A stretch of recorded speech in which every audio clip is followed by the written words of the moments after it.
Hi, this is Raymond Tyler for BlackSci-Fi.com, and I'm here right now with a native of Philadelphia, Ms. L.A. Banks, and we're going to be discussing her whole series of novels. Leslie, how did you decide that you wanted to get into science fiction, A, and B, how did you decide that the vampire genre would be your first foray, or was the vampire genre your first foray into sci-fi? It really wasn't. When I first started off, I wrote, and my first novel, which was back in the early '90s, was a paranormal because I always loved like the Twilight Zone, the Outer Limits, all that kind of stuff.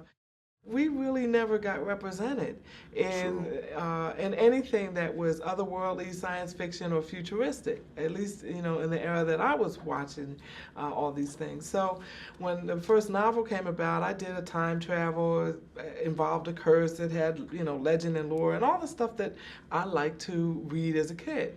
And they didn't know where to shelve it, but because it had a hot relationship, they put it in the romance section. Remember, in the '90s, there wasn't any, unless it was very futuristic or Octavia Butler-esque like work, it would not be considered science fiction. So I kind of floated around in between genres for a lot of years, and when Blade blew up at the box office, Buffy went off the air, my agent said, "Hey, do you want to do vampires?" And I said, I got a chance to do what? And I could create superheroes to combat the vampires in that series that look like us. When I started writing, especially when I started writing vampires, now science fiction purists kind of were like, okay, that's over here. There's a main track of science fiction, and then you've got like these weird entity people, and you're like one of these weird entity people. So I didn't even really fit in the science fiction mainstream, so to speak. The people who were dealing with, Brave New Worlds and stars that were supernova, events and all that. So I didn't really fit in the Butler school, Sam Delaney and Octavia Butler and Stephen Barnes kind of folks. I wasn't in that particular mainstream because I was dealing with more of the, the old folklore.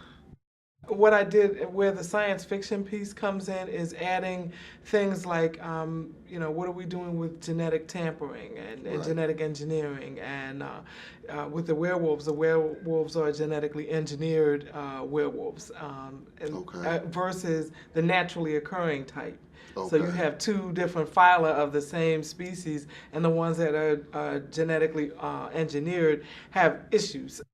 A lot of my influence is from watching television and watching things on, like I said, the Outer Limits, the Star Trek, Twilight Zone,